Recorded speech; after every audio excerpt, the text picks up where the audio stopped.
रामायण क्या है? एक रात की बात है। माता कौशल्या जी को सोते में अपने महल की छत पर किसी के चलने की आहट सुनाई दी।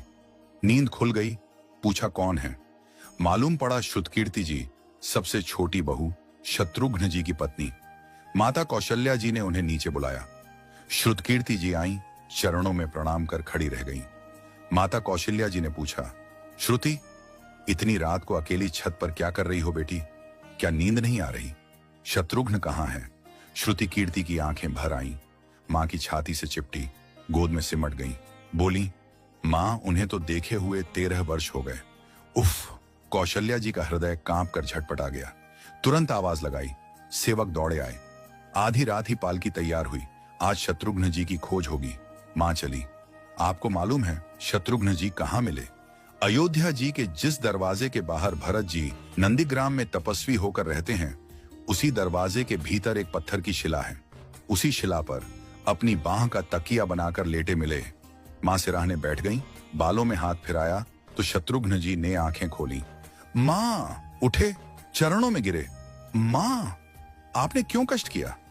मुझे बुलवा लिया होता। मां ने कहा, शत्रुघ्न यहां क्यों? शत्रुघ्न जी की रुलाई फूट पड़ी। बोले, मां, भैया राम जी पिताजी की आज्ञा से वन चले गए। भैया लक्ष्मण जी उनके पीछे चले गए। भैया भरत जी भी नंदीग्राम में हैं। क्या ये महल, ये रथ, ये राजसी वस्त्र विधाता ने मेरे ही लिए बनाए हैं? माता कौशल्या जी निरुत्तर रह गई। देखो क्या है ये राम कथा। ये भोग की नहीं, त्याग की कथा है। यहां त्याग की ही प्रतियोगिता चल रही है और सभी प्रथम हैं। कोई पीछे नहीं रहा।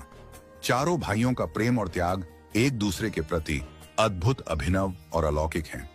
रामायण जीवन जीने की सबसे उत्तम शिक्षा देती है। भगवान राम को 14 वर्ष का वनवास हुआ तो उनकी पत्नी सीता मैया ने भी सहर्ष वनवास स्वीकार कर लिया। परंतु बचपन से ही बड़े भाई की सेवा में रहने वाले लक्ष्मण जी कैसे राम जी से दूर हो जाते? माता सुमित्रा से तो उन्होंने आज्ञा ले ली थी वन जाने की, परंतु जब पत्नी उर्मिला के कक्ष की ओर बढ़ रहे थे तो सोच रहे थे कि मां ने तो आज्ञा दे दी, परंतु उर्मिला को कैसे समझाऊंगा, क्या बोलूंगा उनसे? यही सोच विचार करके लक्ष्मण जी जैसे ही अपने कक्ष में पहुंचे तो देखा कि उर्मिला जी आरती का थाल लेके खड़ी थी और बोली, आप मेरी चिंता छोड़ प्रभु, श्री राम की सेवा में वन को जाओ। मैं आपको नहीं रोकूंगी।